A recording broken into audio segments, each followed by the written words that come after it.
How you guys doing today? It's Anthony Gangi. Welcome to another episode of Chair Talk. Guys, we're going to break down a video that comes out of Cook County Jail. It was a video that was sent to me from one of our subscribers. I posted the video up as raw footage, and it really did get a lot of views. We're almost at 10,000, a lot of comments, a lot of people giving their perspective, but it was requested from multiple subscribers if we could also do a breakdown. So with me today is Greg Piper. Greg, you mind introducing yourself again to our audience? Absolutely. For those who don't know me, my name is Greg Piper. I'm the Director of Training for Guardian RFID. Plus, I have about 15 years in corrections, both state and county facilities. I've traveled the country visiting with staff, worked in about 200 plus jails across country, giving them tips and pointers, and just being passionate about helping corrections officers be the best possible professionals they can possibly be. Yes, and you're doing a great job, and you're part of a great business. Guardian RFID, obviously, they sponsor our show. Very big fan of what they do. There's actually a video in my link to a video in my description that thanks first responders. It's actually coming from Guardian RFID, and they didn't forget to mention us, corrections. It's a beautiful video. If you guys get a chance, go to the description, check it out, hit the link, and I just love being a part of that. Just seeing corrections is really getting noticed for the sacrifices that they've made. So far at this point, I believe we have lost 12, that's what I know of, 12 brave heroes to COVID. So again, my hearts go out to their families and also the facilities that are affected by that loss. We're all one, so we all feel it. Guys, I'm going to try something unique. I've never done it this way before. I'm actually going to use Zoom to share the video, and then we'll kind of talk through the video. But we do got to go to our sponsors first, and then I'm going to show you the video in its entirety, and then me and Greg are going to kind of break it down piece by piece. So we're just going to be kind of showing bits and pieces of the video after we see the whole video. But real quick, I just want to read the article that comes from Corrections One. So the video we're going to show you is a CO attacked by inmates at a Chicago jail. An attack in a maximum security division of the Cook County Jail early Tuesday left one guard in a hospital and 2 others injured, according to the sheriff's office. Correctional officer, but they say guard, but we know what it is. Criminal charges will be pursued against 2 detainees identified by the office who allegedly instigated the attack in Division 9. A correctional officer passing out breakfast about 3:40 a.m. let an inmate out to get a glass of water. When he returned, he allegedly grabbed the guard by the neck and dragged him into his cell, according to a statement from the sheriff's office. The officer got out of the cell, but the fight continued outside, where the inmate allegedly choked him until he was unconscious. It is also believed the sock filled with bars of soap was used to attack the guard, the office said. The inmate is accused of grabbing the officer's keys and giving them to his cellmate, who opened at least one other cell door to let a 3rd detainee out, according to the office. The ensuing melee only ended when a sergeant armed with a taser arrived on scene, according to the sheriff's office. One of the 3 correctional officers attacked remained hospitalized as of Tuesday afternoon. The first inmate, 30, is behind bars awaiting trial on charges. He shot a Chicago police officer who responded to a cell phone store robbery in Backup Yards in 2017. His cellmate faces charges of being an armed habitual criminal and unlawful gun possession, according to the sheriff's office. So obviously these are 2 dangerous individuals. So when we're going to go to our sponsor, and we come back, we're going to check out the video. There's a lot to discuss here, and then we're going to break it down. So stand by for our sponsor. I wanted to attend a university that had an intelligence program. I wanted to look at problems different. I wanted to increase my critical thinking abilities. AMU offered those avenues to expand. Obtaining your degree as an adult, you're actually paying yourself and investing in yourself. You can't put a dollar on it, it's priceless. It's something that can never be taken away from you. American Military University. Learn from the leader.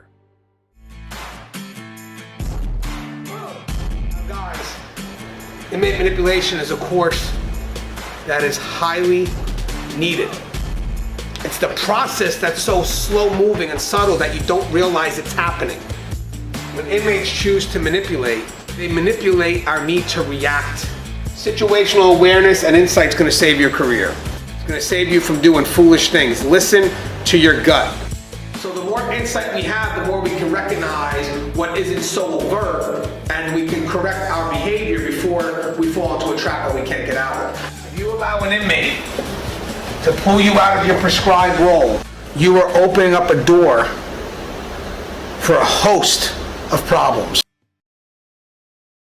Inmate manipulation, the psychology behind inmate manipulation. Available now. Link in description.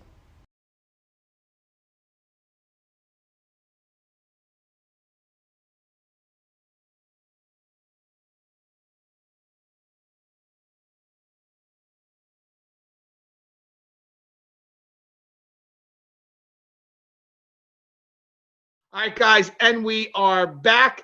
All right, guys, so here's the video in its entirety. So bear with me. I'm trying something new here. Okay, so I may ask for Greg confirmation. Greg, can you see it? I can see the video. All right, it's playing. So you guys, you just got to look up on top the second tier, and then I'll just be quiet while the video plays.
All right, guys. So let me go ahead and stop the share just for a second. So there's a lot going on in that video, correct, Greg? Absolutely.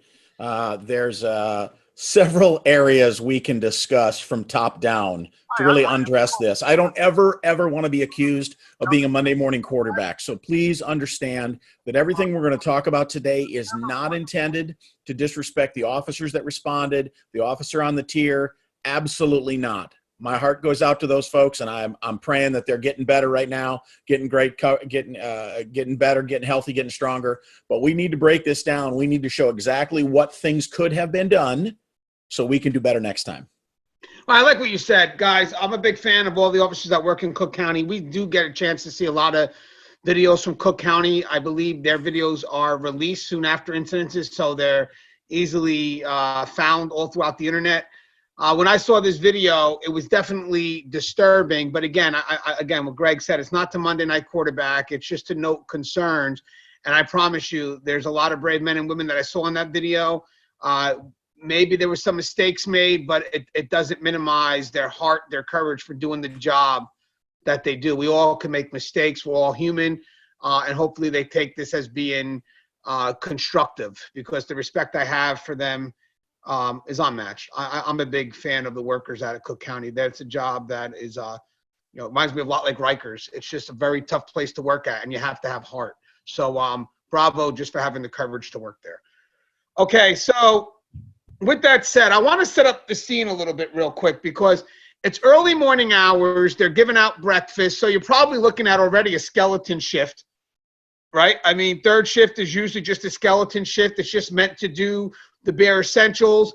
And it's not like an earlier shift where you have more staff. This on third shift, everything is very controlled. Even the opening of a cell door requires a team of individuals, so like if you have a double cell, like 2 people in a cell, it may require 4 officers to open it up, 2 for each inmate. But they say that they were serving breakfast, right? So again, it's at 3:15 in the morning. I do see some food ports, so I'm not understanding why we had to open the cell doors. But let me forward that over to Greg first. Greg, let's talk about overnight shifts, and what do I mean by bare minimum? Well, we're obviously looking at 1 officer per pod, maybe even 1 per unit, and he just happened to be in that pod at that time. But yeah, he definitely, you can see the trays are there at the top of the stairs. He's going door to door. And I don't know if this conversation started with, hey, I need to get my sweatshirt off the tier there. I left it up there. He appears to be getting some clothing items, whether it be shoes, socks, sweatshirt. He's taken some things down off the railing. And the officer allows him to go in and out that door, which clearly is occupied by another offender, as we see. But I think one of the key factors is, let's look 2 things. 1, we're in a max unit. So already we're concerned. We've got to be on our best behavior. We got to know all our security practices. But 2, we have an offender here who already has assault against law enforcement. You need to have special conditions. You need to know your population. And I don't care if you have 20 inmates or 2,000 inmates. You need to know your bad boys. You need to know the ones who are not afraid to hurt you, the ones who are not afraid to go ahead and throw a punch. Because he's already done that. That's what he's in jail for. Right. I just wanted to go back to the beginning real quick and just show how he's opening the food. Opening up the cell doors. I guess they're saying that he's giving out breakfast, because that's what it says in the article. Again, my concern is you're running on a third shift. There really should be no opening of the cell doors. I mean, I don't see if breakfast has to go out that early. Why are we not using the food port? And then there's that gesture where I'm sure we've all been through this, where an inmate asks us for water at night. And, a lot of us, because we want to do the right thing, some of us may say yes to that. But look at this, guys. Just a simple gesture of getting water. And look how bad it can turn out. I've been asked water late at night. I've been telling him, nope, not going to have gas. Just let me get some more. Nope, not going to happen. Because you don't know what the end result of that is. And in this case here, this inmate gets the water and then winds up knowing that first we're vulnerable here, and then winds up going after the deputy, the correctional officer. Again, a simple gesture to get the person water, and look what winds up happening. Tony, I want to talk about what just happened right there. The offender comes up the stairs, and as soon as he comes up the stairs and takes that left, you're going to see the officer now. He'll shut the door. Again, we're doing breakfast. Perhaps the food tray slots are not operational. They're not functioning. So the officer is going to open the door here, and Here, his back is to the inmate. We know you never turn your back and never have him behind you. You should have opened the door and stepped to this side of the door, to the left of the door, and waited for the offender to go in. And you also, with that, obviously, great point there, Greg. Excellent point with the person putting his back. Let me just show that again, how his back is towards the inmate. I'm also not a fan of cell doors that open out that way either. Yeah. I'd rather have the sliding cell doors. This right here, you have an issue with an inmate, it's very hard for you to, stop that inmate from pushing that door out, especially if it's not secured. I'd rather have the sliding doors. And most dangerous thing here right now is, look at that. He gets put into the cell with the inmates. With two inmates. That has got to be a super scary situation. I also want to mention something right now. Usually what you should have, and I'm going to pause the video real quick on this, come back to us. You should have an eye in the sky watching this pod and maybe another pod, but sometimes when facilities are cut to third shift, I don't know if this is the same with Cook County, but sometimes the officer that is the eye in the sky, because the unit's all locked down, may be the officer that walks the floor. That's a problem for me. I'm saying on third shift. That's a problem for me, but some people will justify it by saying, well, it's okay because at the point all the inmates are locked down. I still disagree with it because anytime something could happen, plus the officer that's in that pod that oversees everything, they should be the one that have keys and things that are needed to help operate the unit. You don't really want to have those keys out on the floor like that. And right. As you can see when the video progresses, if you watch the other cellmate, he takes the keys from the officer and starts opening the other cell doors. And for me, it's a big no-no to have an open unit like that and walking around with keys that can open up the cell door. Those keys should either be controlled electronically, or if they're not controlled electronically, if they have to be controlled with a key, that unit better be locked down every time that key has to come onto that floor, which again, I'd rather see it being done electronically. But what's your thoughts on that, Greg? Absolutely. So we have the eye in the sky, or the control center operator, whose job as it is to be that second set of eyes for that officer. And I've told you before, based on my experience, I may not have 30 years or like some of the guys have, but I've been to over 200 facilities across this great country. And time again, I see control center operators who are given the jobs of, I'm doing tool or key control inventory. I'm doing reports. I'm doing logs. My eyes are off the screens. The control center operator's job is to control things.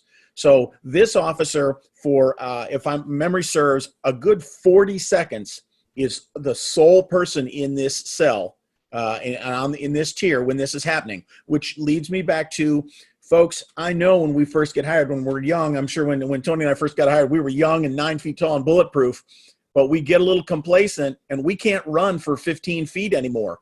Folks, if you can't stay physical and active for 1 full minute, this is the kind of stuff. This is unfortunate. But this officer gets dragged in, and I believe it's about the 128 mark, and it's a full 40 seconds before these other 2 officers get in. I don't even want to know. I've been trapped inside a cell before. I don't know if it's ever happened to you before, Tony. I've gone inside and the door has shut behind me. Thank the Lord that it was just a matter of somebody shut the door inadvertently, and we had a nice chat. We talked a little bit. The inmate went right to his bed and sat there and stared at me because he didn't want to get in trouble. But it's a pretty ominous feeling to be trapped inside a cell with an offender. Well, I just want to also make note again that just a simple gesture of the inmate asking for water, and look what could happen. Again, so before we get to the next part of the video, minimal staffing on third shift. I don't see why we need to open up the doors if we had to give out breakfast. If that's the case and you did have to open the doors for whatever reason, I don't know, it looks like there's food ports there, so I don't really see a reason why that officer should have backup. And because there's 2 to a cell, a minimum of at least 3 other officers if possible. You also, again, need that eye in the sky. And the other concern is, I don't know if it's policy, but the officer should not have the keys on his person walking that floor. But with that said, again, I'm just Monday night quarterbacking, but I don't want you guys to think it's Monday night quarterbacking, but this is really for us to learn. If the officer did have the keys, and maybe the keys are allowed for him to have it on the floor because the pod's locked down at that time, that officer should have been aware that's why it's locked down. You have keys on you the moment you open up that cell. Because think about this, the compromise that he did for even to lose the unit. We could have lost the unit at that point too. The inmates going around opening up cell doors, they got a hold of that key. So now the response team could get jeopardized. Look how just a simple opening up of one cell door, because it really starts with one cell door and one inmate, could turn over to losing that whole pod. To even when that response team comes in, it's going to be a superficial response, because again, there's just that inmate could have been able to let out a lot more inmates than just the potential to let out one or two. Because as the video progresses, watch the inmate. He starts opening up cell doors until they pull out the tasers. Yeah, so he clearly has a plan. This isn't spontaneous. This was something they discussed ahead of time. They worked it out. Hey, this is what I'm going to do. Then I'm going to get the keys to you, and you roll out and start opening the doors. Folks, when you're driving down the highway, you don't turn and hit a bridge abutment. It's a series of tiny little compromises that get us from driving down the lane till suddenly we find ourselves on the side of the road. It's little tiny compromises. There's no one big thing that's faulted here. It's a series of things. So then he obviously gets punched. The inmate chokes him out. And again, we're at about 40. It's about right now we're at 30 seconds from the moment he got pulled into the cell. And yes, there's the other offender starting to open the doors. And he does get that first cell door open, which is interesting. At the end of the video, that's where you'll see both offenders run into when the melee is over. Right. And you know what? I will tell you one thing. These offenders are also familiar with the keys. Oh, they know. Yeah. These officers have a lot. I'm sure they have a lot of keys on their person. So that offender opened up that cell door very quick, in my opinion. Hold on. I'm trying to get back to the full screen. Bear with me. I'm learning how to use this. While you do that, I'll say, how did the offenders learn our keys? Did they just magically watch us? Yes. Did they hear us talking to other officers about the keys? Yes. Folks, we have to be very careful when we say, oh, that's key A7. It opens this and this and this. That's key B12. It opens this and this. We've got to do basic security practices, go back to week 1 of training and remember these things, because the offenders are frustrated right now. Everybody's a little hot. Everybody's a little uncomfortable. We're all stressed, working extra hours. I know Anthony's been working a ton of hours over at his facility. We've got to slow down and do things the right way. I know we're understaffed, but a series of little compromises here is what got us in this situation. You made a good point, too, because sometimes there are those inmates that will know, hey, Gans, the B12 key opens that, or the A12. They know, however, because they're watching, they're observing you feel, especially when you have rookies on the scene. You know that when the rookies are trying to figure out what key, there could be that senior inmate that says, oh, the AB key opens up everything, or, oh, you're going to need a sergeant's key for that.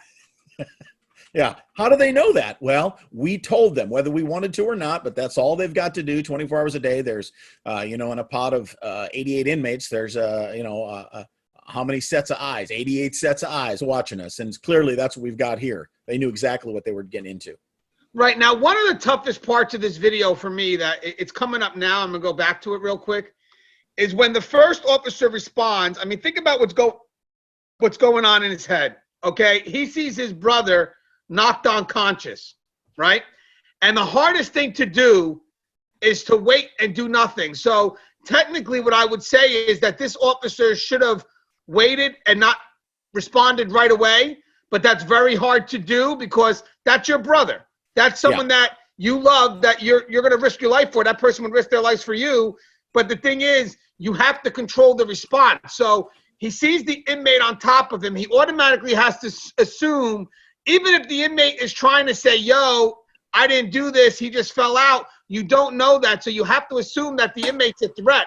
Even if the inmate could be doing the right thing, I don't know that yet. So that inmate's a threat to me. So before I went up there, I am going to wait for a response, but I'm also going to make sure that I'm trying to give this inmate some directives, just to even see if he's going to listen to me. My man, I know you're helping him if that's what you're saying, but step away, face down on the floor, give me something. I feel here, and I could be wrong, but you tell me what you think, Greg, when this officer ran all the way up there to kind of get, and I understand the heart, so I'm not negating that, because that takes heart and courage what that officer's doing.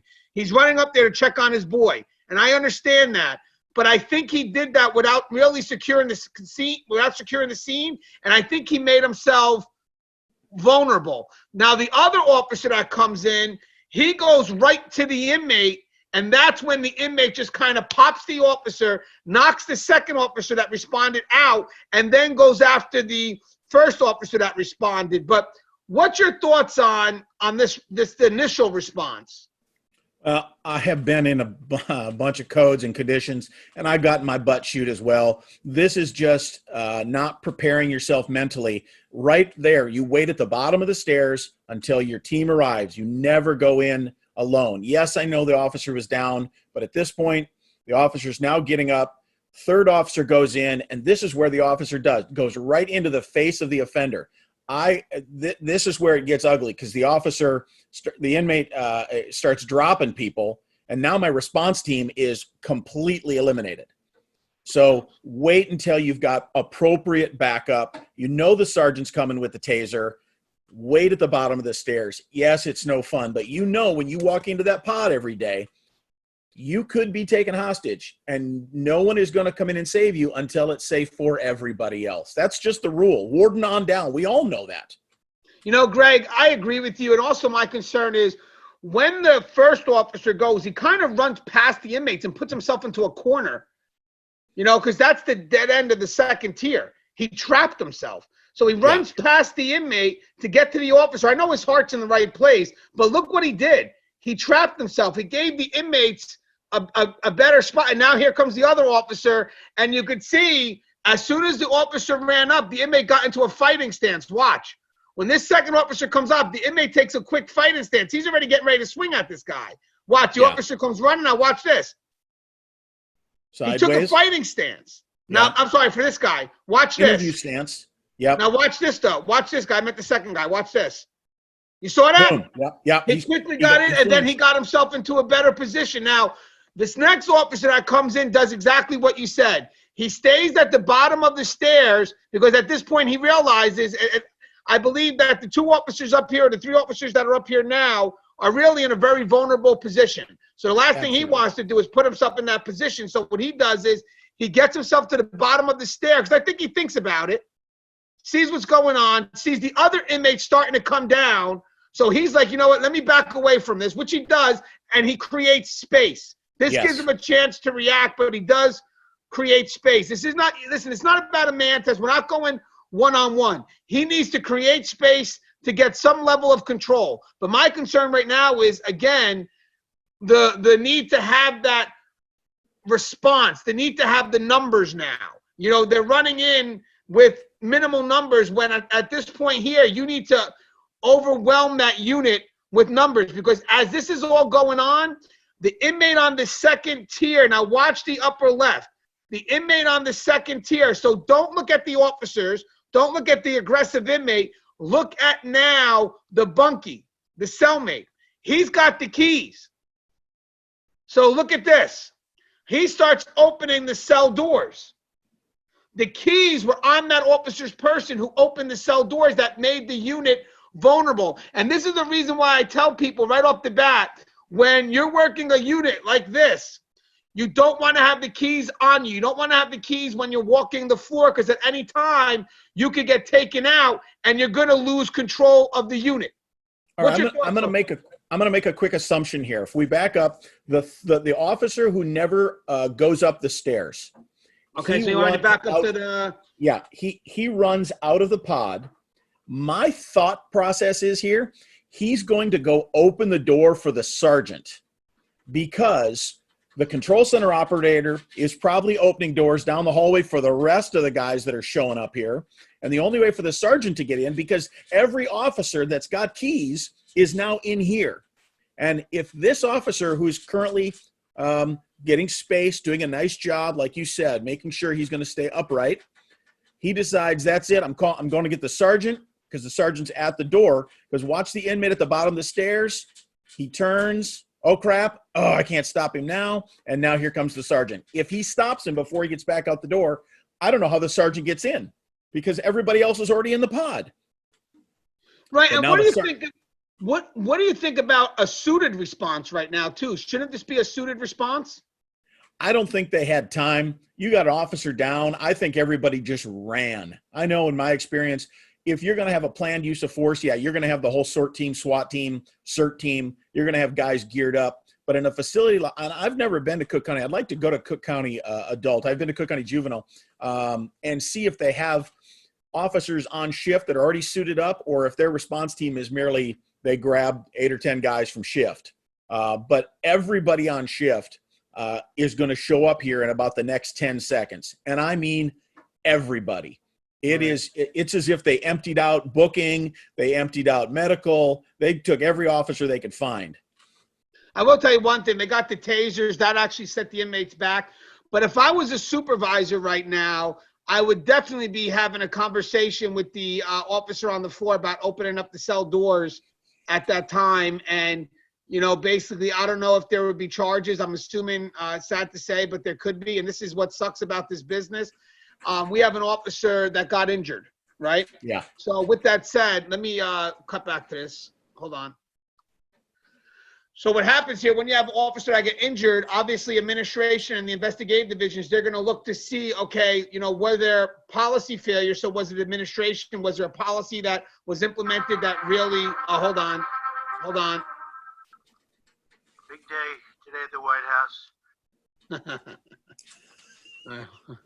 I don't know if you heard That was a huge call. Yeah, that was Donald Trump coming in. Hey, so what they're going to do is administration is going to look to see if there was a policy failure. Maybe there is. Maybe there's something that only has one officer working on that floor where they're forced to walk on the floor with keys. That's something we should definitely investigate, because even though in this case here, it looks like the officer opened up the cell doors, sometimes inmates find ways to open up cell doors. So you really don't want an officer on that floor with those keys regardless. So maybe that could be a policy failure.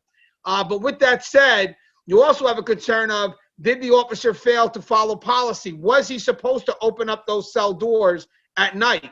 And if he wasn't supposed to open up those cell doors, which I'm thinking they shouldn't be opening the cell doors, then what's going to happen is, yes, this officer got assaulted and hope he's okay, but we may be looking at charges on that officer. Sad to say, but I just got to give an objective perspective here, is because the officer failed to follow policy. The officer opened up a cell door, which could have eventually led to the takeover of that whole unit. They're actually lucky that the inmate wasn't opening up more cell doors, or there weren't more inmates willing to participate. It looks like the one inmate peeks out and then thinks better of it and says, "Nah, I'm going to go in." But with that said, this could have been a lot worse, where, yes, we have a few inmates out, but there was a potential here to lose that whole unit. And on third shift, Yeah, you don't have the bodies to, if you're going to have a riot situation on third shift. I think, like you said, we're looking at, do we have a policy failure or a procedural failure? Those are the two issues that their administration is going to have to look at. And then they're going to have to decide, okay, so if he followed policy, and yes, he's got a few procedural things, minor things that need to be adjusted. Don't turn your back. Don't run up the stairs and put yourself in a corner. Don't put baby in a corner. You know, don't do those things. But we also they're going to have to look at structurally, infrastructurally, maybe the food trade slot the doors don't open. I've been to facilities that have padlocks on them because they don't open anymore. So if our food tray slots don't work and we don't have the ability to electronically control the doors and the officer has to have keys, then we're going to have to put a second officer in there. Because if I have food tray slots that don't open and doors that aren't controlled electronically, then I have to have at least one of the many safety precautions I can put in for a max unit. It's not a medium or a minimum unit. Don't get me wrong. A medium or a minimum unit can absolutely blow up in your face as well. We've seen that Lansing. That was a medium unit that the riot was in the other week. But a max unit, yeah, you're talking 2 officers per inmate. And when you open a door like that, I would have said at least 3 for the 2 inmates, because that one-on-one, it was over before it started. Right, and you actually said a lot of great things. So obviously, if the food ports were broken, then hopefully as a supervisor, you'd say, okay, listen, since your food ports are broken, I'm going to send you support staff. Please do not open up those cell doors. Wait for support staff to come, and then you'll be able to open the cell doors to deliver. But at that point here, I still wouldn't even be doing that on that shift. If the food ports were that much of a concern they couldn't open, I would actually request as a supervisor that because of that concern, and since for some reason maintenance ain't fixing it, then I request food be delivered on first shift, on the earlier shift, because it's too much of a risk for third. Even if you do have 2 or 3 people backed up. But with that said, let's say the food ports are working. Then my question would be, why are the cell doors being opened?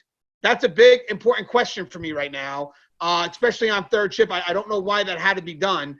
That's a concern for me. That's one of the biggest concerns.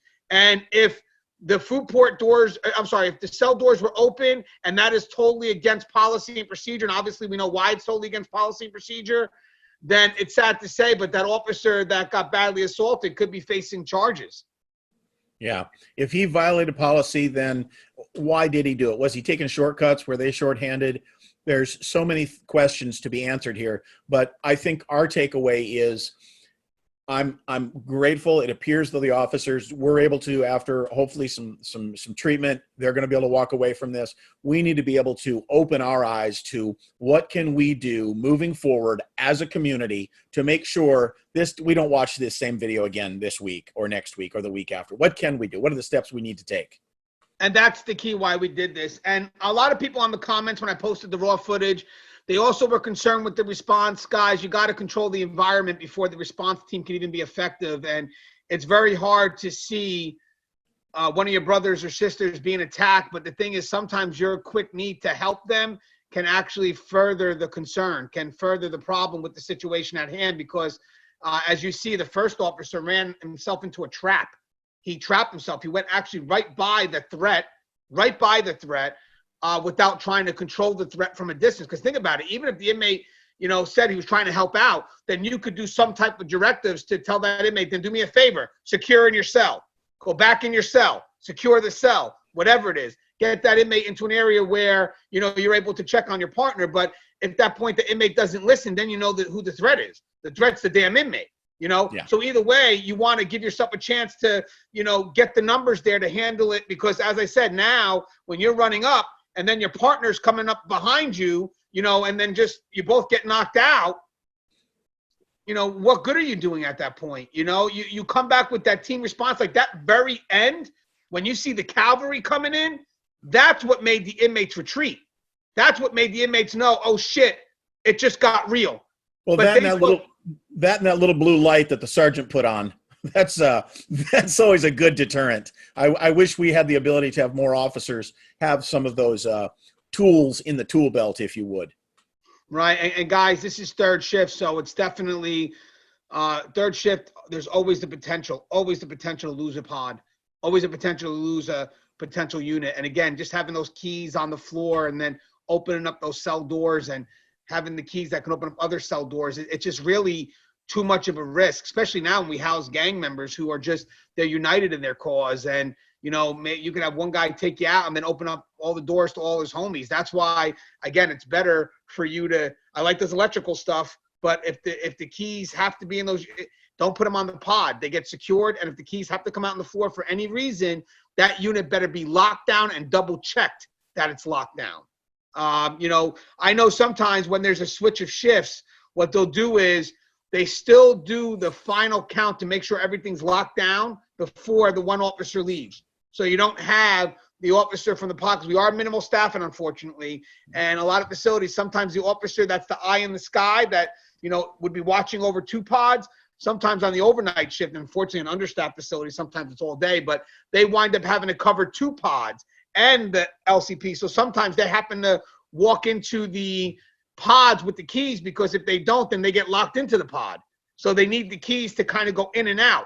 Bad move. What should happen at this point is anytime you got to tour the floor, you should have hopefully a GA or some type of extra officer that's around. You should have like a GA, a general assignment officer, who will come and sit in the pod, sit in the LCP area, and then have you go out so you don't take any of the keys and they kind of buzz you in and out. Or you can reverse it. Maybe they can do the count, but I would prefer the unit officer do the count, because that's your responsibility. But either way, it alleviates you from going onto that floor with the keys that can open up every cell door. Hey, Greg, any thoughts in closing? No, I just think, obviously thoughts and prayers again to the officers involved. And I am hoping that everybody is staying safe. But go back to your basic security practices. Every day when you walk in the door, think about what got us safe through the last day and the day before and the day before. Go back to the basics. You know, I love folks in corrections, and some of you folks are some of the brightest and most hardworking, loyal people I've ever met. But ain't a lot of us working for NASA. So when I say that with love. When I tell you this job is not about how smart you are, this is how consistent can you be. Go back to the basics, be smart, be safe, follow those policies and follow them every day so that we all get to go home safe. I always say it, get your team home safe. This is why we do this. Right, guys. Now, I would like your thoughts on this video. Again, my heart goes out to Cook County. My heart goes out to the officers who are brave that had to deal with this.